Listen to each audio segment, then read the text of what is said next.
Troisième de consac, les acrodis, les distropas, troisième de consac, Du quatrième, un petit mystère insinuatif, réparatif et rémoniant pour radolir, humecter et rafraîchir les entrailles de monsieur. 30 sols. Monsieur Florent, il faut être raisonnable, mais pas écorcher de table.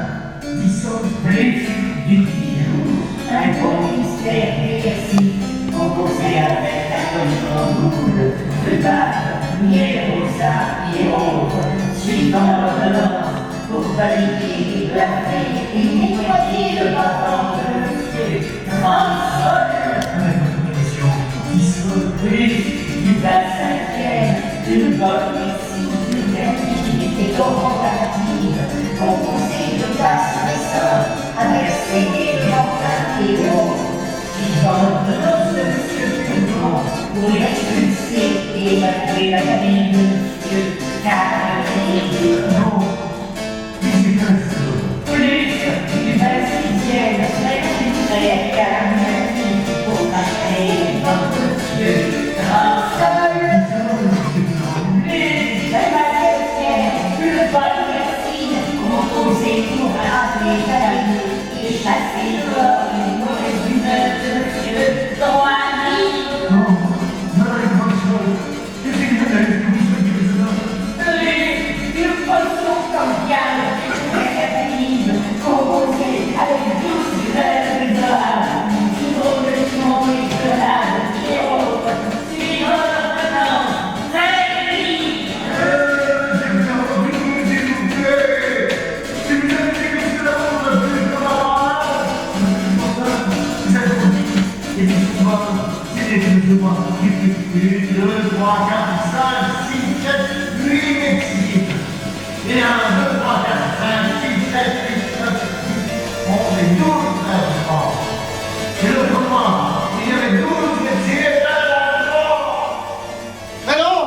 Alors, comment tout ceci? Ah, il n'y a personne. Ah, c'est beau dire, on me laisse toujours seul. Ah, il n'y a pas moyen de les arrêter ici.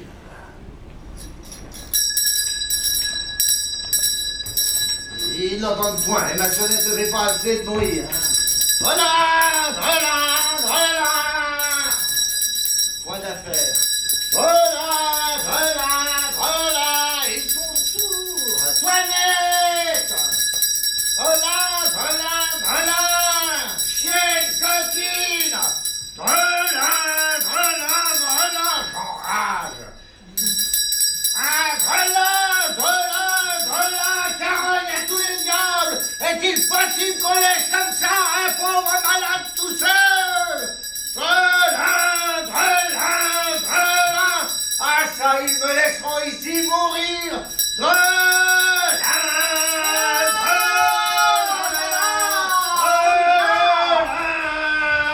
Ah, chienne à carogne. Ah! Diantre soit fait de votre impatience! Vous pressez si fort les personnes que je me suis donné un grand coup de tête contre la carne d'un volet!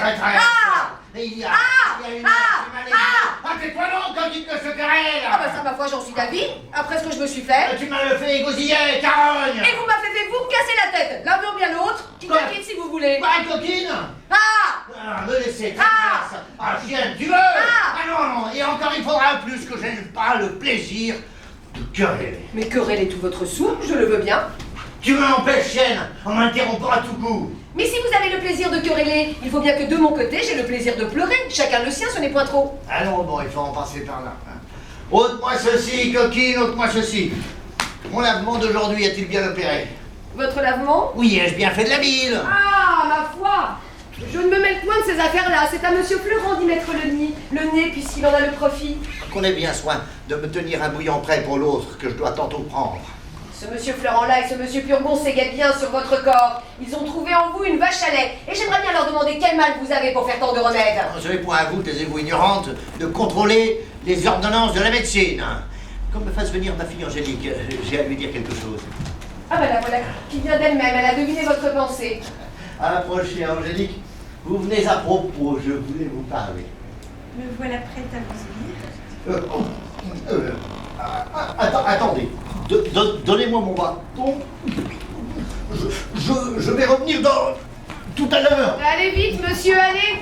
Monsieur Florent nous donne bien des affaires. Toinette! Quoi? Regarde-moi un peu. Eh bien, je vous regarde. Toinette! Quoi, Toinette? Ne devines-tu pas de quoi je veux parler? Ah bah ça, je m'en doute assez de notre jeune amant, car c'est sur lui depuis 6 jours que roulent tous nos entretiens. Et vous n'êtes moins bien si vous n'en parlez à toute heure. Mais dis-moi, condamnes-tu Toinette les sentiments que j'ai pour lui? Je regarde. Ai-je tort de m'abandonner à ces douces impressions? Je ne dis pas cela. Et voudrais-tu que je fusse indifférente aux tendres protestations de cette passion ardente qu'il témoigne pour moi? Bah, Dieu me plaise. Mais dis-moi, Toinette, ne trouves-tu pas comme moi quelque chose du ciel, quelque effet du destin dans l'aventure inopinée de notre connaissance? Oui. Et que cette action d'embrasser ma défense, sans même me connaître, est tout à fait d'un honnête homme. Oui. Que l'on ne peut en user plus généreusement. D'accord. Et qui fit cela de la meilleure grâce du monde? Oh oui. Mais dis-moi, Toinette, ne trouves-tu pas qu'il est bien fait de sa personne? Sans doute. On ne peut rien entendre de plus passionné que tout ce qu'il me dit.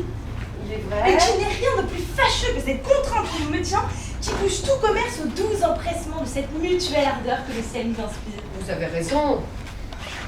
Mais ma pauvre Toinette, crois-tu qu'il m'aime autant qu'il me le dit? Ces choses-là sont parfois sujettes à caution. Les grimaces d'amour ressemblent fort à la vérité, et j'ai vu des grands comédiens là-dessus. Mais Toinette, que dis-tu là? De la façon qu'il parle, serait-il bien possible qu'il ne me dise pas vrai? En tout cas, vous serez bientôt éclairci. Et la résolution où il vous écrivit hier qu'il était de vous faire demander en mariage sera la prompte voie à vous faire connaître s'il vous dit vrai ou non. C'en sera là la bonne preuve. À Toinette, si celui-là me trompe, je ne croirai de ma vie aucun homme. Voilà votre père.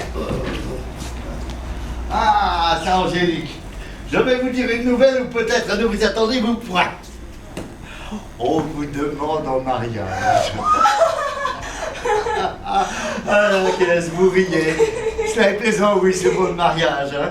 Il n'y a rien de plus drôle pour les jeunes filles. Ah, nature, nature. À ce que je vois, je n'ai que faire de vous demander si vous voulez bien vous marier. Je dois faire mon père tout ce qu'il vous plaira de m'ordonner. Ma femme, votre belle-mère, voulait que je vous fisse religieuse. Et votre petite sœur Louison aussi. De tout temps, elle a été heurtée à cela. La bonne bête a ses raisons. Et elle ne voulait point consentir à ce mariage. Mais je l'ai emporté et ma parole est donnée. Oh mon père, je vous suis obligée de toute volonté. Je n'ai pas encore vu la personne, mais on m'a dit que j'en serais content. Et toi aussi. Assurément, mon père. Ah, comment? L'as-tu vu? Puisque votre consentement m'autorise à vous pouvoir ouvrir mon cœur, je ne feindrai point de vous dire que le hasard nous a fait nous rencontrer il y a 6 jours de cela, et que la demande qu'on vous a faite est un effet de l'inclination que nous avons dès cette première vue prise l'un pour l'autre. Ah, ils m'ont pas dit cela, mais j'en suis bien aise. Et c'est tant mieux que les choses soient de la sorte. Ils disent que c'est un grand jeune garçon bien fait. Oui, mon père. De belle taille. Sans doute. Agréable de sa personne. Assurément. De bonne mine. Très bonne image, très bonne. Et sage et bien né. Tout à fait.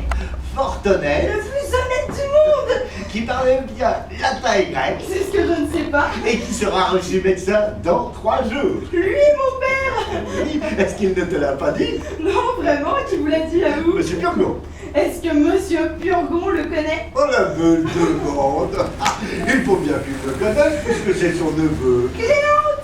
Le neveu de Monsieur Purgon! Quelle Cléante? Nous parlons de celui pour qui on t'a demandé en mariage. Eh oui! Et c'est le neveu de Monsieur Purgon, le fils de son beau-frère, le médecin, Monsieur Diafoirus. Et ce fils s'appelle Thomas Diafoirus, non point Cléante. Et nous avons conclu ce mariage ce matin, Monsieur Florent, Monsieur Purgon et moi. Et demain, ce prétendu gendre doit m'être amené par son père. Mais qu'est-ce? Vous voilà tout émobile. C'est que je connais que vous avez parlé d'une personne et que j'en ai entendu une autre.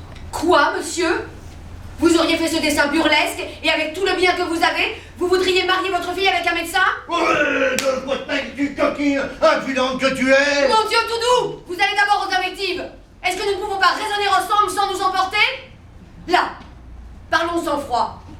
Quelle est votre raison, s'il vous plaît, pour un tel mariage? Ma raison est que me voyant infirme et malade, comme je suis avec ma maladie, je veux m'appuyer d'un gendre médecin et de ses alliés contre de bons secours contre ma maladie. Eh bien, voilà dire une raison. Il y a du plaisir à se répondre doucement les uns aux autres. Mais monsieur, mettez la main à la conscience. Est-ce que vous êtes malade? Ah, comment, coquine?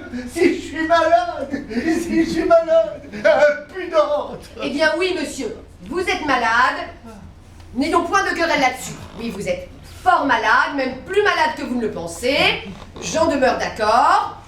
Voilà qui est fait. Mais votre fille doit épouser un mari pour elle. Et n'étant point malade, il n'est pas nécessaire de lui donner un médecin. C'est pour moi que je lui donne ce médecin. Et une fille de bon naturel doit être ravie d'épouser ce qui est utile à la santé de son père. Ma foi, monsieur, voulez-vous qu'en ami, je vous donne un conseil? Quel est-il ce conseil? De ne point songer à ce mariage-là. Et la raison? La raison, c'est que votre fille n'y consentira point. Elle y consentira point. Non. Ma fille. Votre fille, elle vous dira qu'elle n'a que faire de Thomas Diafoirus, de son père, monsieur Diafoirus, ni de tous les Diafoirus du monde. Je vous conseille entre nous de lui choisir un autre mari. Elle n'est point faite pour être Madame Diafoirus. Et je veux moi que cela soit.